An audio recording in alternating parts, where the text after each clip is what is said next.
Top couple is a bit sweet. Episode 69।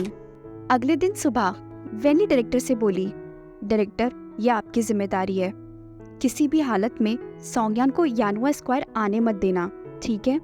Director यान बोले, वैनली तो तुम क्या सौंग्यान के लिए सरप्राइज प्लान कर रही हो? हाँ, आपने बिल्कुल ठीक कहा, वैनली बोली। ये बात सुनकर तो डायरेक्टर बहुत ही खुश हो जाता है क्योंकि अब जाकर उसे कोई बहुत अच्छा मटेरियल मिलने वाला था। डायरेक्टर तुरंत अपने क्रू को इन्फॉर्म करते हुए बोलता है, सुन लो तुम सभी कान खोल के, जब तक वैनली का सेटअप पूरा ना हो जाए किसी भी हालत में सौंग्यान को यानुआ स्क्वायर आने मत देना, समझ गए तुम सभी? गॉट इट, सारे क्रू मेंबर्स बोले। वहीं दूसरी तरफ कैमरामैन बोला, मैं समझ गया डायरेक्टर, मैं पूरा मिशन करके ही रहूंगा। कैमरामैन की बात सुनकर सौंग्यान बोला, कैसा मिशन? कैमरामैन बोला, मिशन है आपको फॉलो करना और शूट करना। आज फ्री फिल्मिंग है इसलिए पूरा दिन मैं आपको फॉलो करूंगा। तभी कैमरामैन बाकी सभी को इन्फॉर्म करते हुए बोलता है, अगर सौंग्यान यानुआ स्क्वायर की तरफ गलती से भी मुड़ जाए तो प्लीज आप सभी उनका रास्ता बदलवा दें, ठीक है?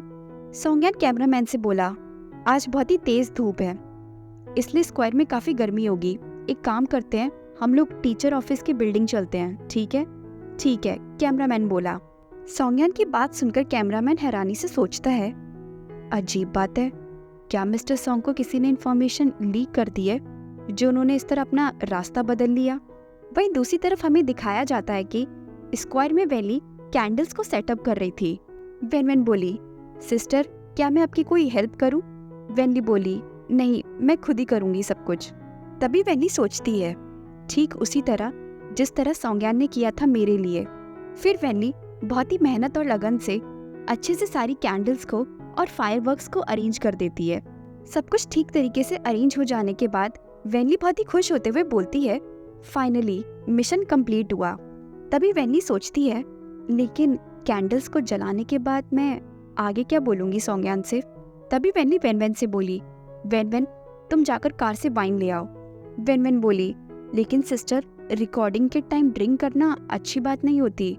2 मिनट बाद वैनली धड़ाधड़ वाइन को पी लेती है और वैनली को इस तरह वाइन पीता देख वैन तालियां बजाने लगती है। वाइन पीने के बाद वैनली गहरी सांस लेती है और उसके बाद खड़े होते हुए सोचती है, फाइनली अब जाके सब कुछ रेडी है। सौंग्यान अपनी पुरानी क्लास में बैठकर उन्हीं सारी मेमोरीज को दोबारा से याद कर रहा था। तभी वहाँ पे कैमरामैन आ जाता है और बोलता है, मिस्टर सॉन्ग, मिसेस वैन आपको स्क्वायर पर बुला रही हैं। सौंग्यान बोला, मिसेस वैन को वहाँ पर क्या जरूरत पड़ गई? कैमरामैन बोला, पता नहीं, मुझे शायद डायरेक्टर का लास्ट मिनट कुछ अरेंजमेंट होगा। सौंग्यान बोला, ठीक है फिर चलो। सौंग्यान सोचता है, क्या मैंने कुछ ज्यादा ही सोच लिया? सौंग्यान को देखकर स्क्वायर पर मौजूद सभी लोग बोलते हैं, अरे वो आ गए, मिस्टर सॉन्ग यहाँ पर आ गए। इतनी सारी भीड़ को देखकर सौंग्यान बोला, आज स्क्वायर पर इतनी भीड़ क्यों जमा है? सौंग्यान जैसे ही अपने सामने का नजारा देखता है उसकी आंखें फटी की फटी रह जाती हैं। सामने वैनली खड़ी हुई थी। फिर वैनली पीछे मुड़कर देखती है और बोलती है, तो तुम आ गए। जलती हुई और कैंडल्स के बीच वैनली बिल्कुल उसी तरह खड़ी हुई थी जिस तरह एक दिन सौंग्यान ने वैनली के लिए सरप्राइज प्लान किया था। ये सब देखकर सौंग्यान इतना ज्यादा दंग रह गया था कि उसके मुंह से तो आवाज ही नहीं निकल रही थी। वो धीरे धीरे वैनली की तरफ बढ़ता है। वैनली कुछ बोलने वाली होती है, तभी रुक जाती है और सोचती है, शिट, मुझे थोड़ा और ड्रिंक कर लेना चाहिए था। अब मुझे कुछ भी याद नहीं आ रहा है, मैंने जितनी भी लाइंस प्रैक्टिस की थी मैं सब भूल गई। फिर वैनली बोली, ये सारी कैंडल्स मैंने खुद ही अरेंज की हैं तुम्हारे लिए, तुम्हें सरप्राइज करने के लिए, और ये फायरवर्क्स भी मैंने ही सेट किए हैं तुम्हें दिखाने के लिए। तभी वैनली सौंग्यान की तरफ देखकर सोचती है, ये कुछ रिएक्ट क्यों नहीं कर रहा है? क्या ये गुस्सा है या फिर ये खुश है? कहीं ये मेरी वजह से अपसेट तो नहीं हो गया? सौंग्यान की तरफ देखते ही वैनली हैरान रह जाती है क्योंकि ये सब देखकर सौंग्यान की आंखों में इस वक्त आंसू आ गए थे। फिर सौंग्यान जल्दी से वैनली को खींचकर उसे हक कर लेता है। उन दोनों को ऐसे गले लगकर खड़ा देखकर ऑडियंस बोली, ओह, इन दोनों ने तो हक कर लिया है, तो अब इसका मतलब किस का टाइम है। फिर सभी ऑडियंस किस किस के नारे लगाने लगती है। सौंग्यान इस वक्त काफी इमोशनल हो गया था। सौंग्यान बोला, मैं नहीं चाहता कि कैमरा मुझे इस हालत में रिकॉर्ड करे, इसलिए बस तुम मुझे छिपा लो। वेनली बोली, और अब तुम रो मत।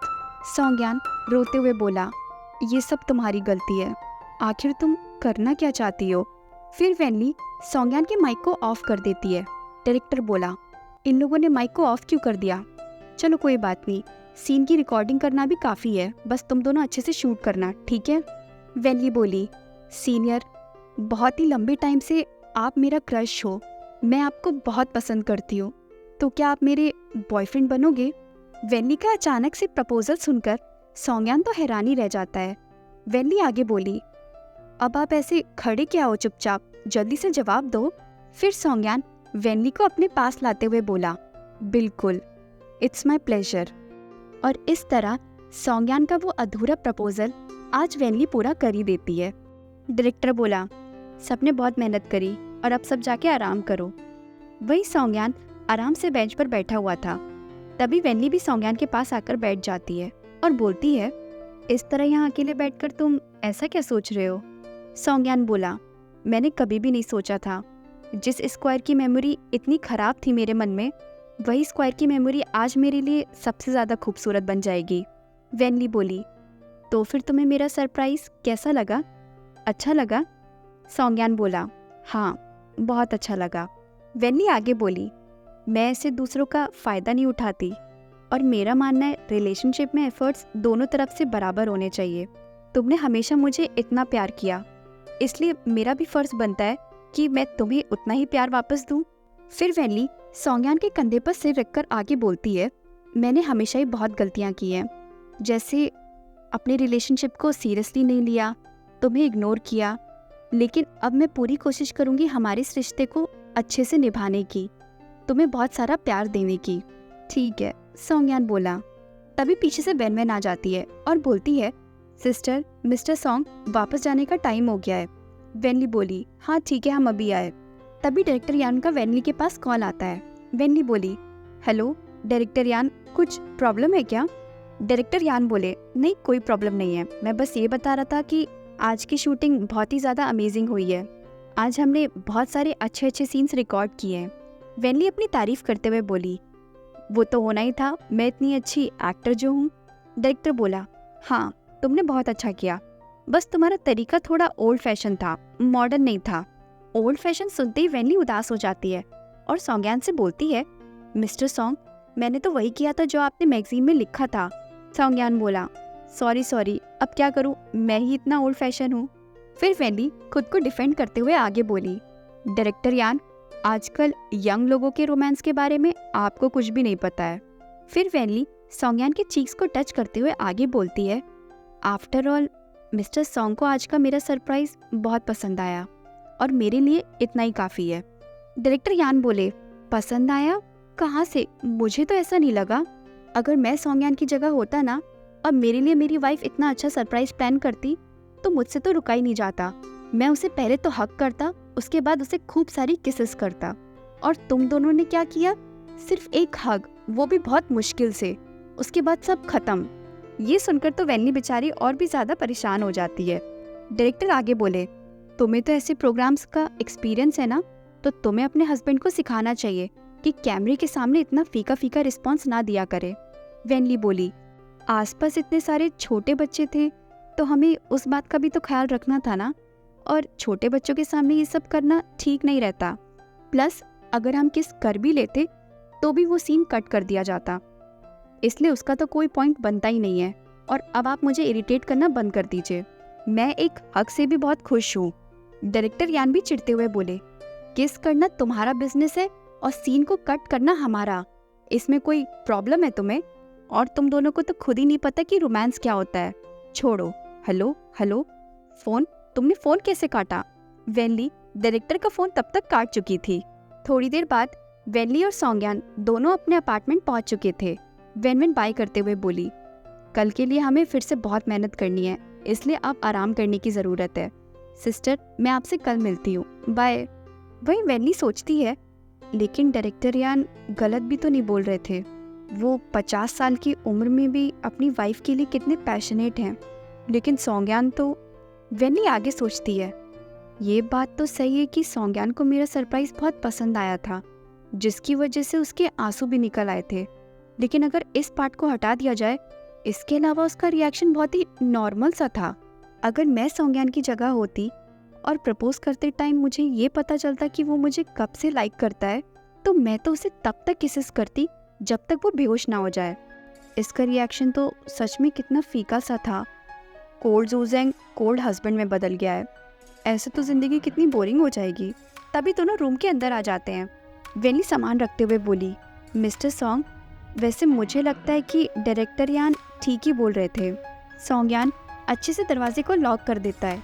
वेनली आगे बोल ही रही होती है, तभी सौंज्ञान तुरंत वेनली को अपनी तरफ खींच लेता है और उसे किस करने लगता है। इस वक्त सौंज्ञान की किस इतनी ज़्यादा पैशनेट और डीप थी कि वेनली को सांस लेने में दिक्कत हो रही थी। वेनली सोचती है, मैं ठीक से सांस नहीं ले पा रही हूँ और ऐसा लग रहा है जैसे मेरे पैरों में से जान निकल रही हो। तभी सौंज्ञान वेनली को अपने गोद में उठा लेता है और उसे बेडरूम की तरफ ले जाता है। बेड पर लिटाने के बाद वेनली बोली, सॉन्ग।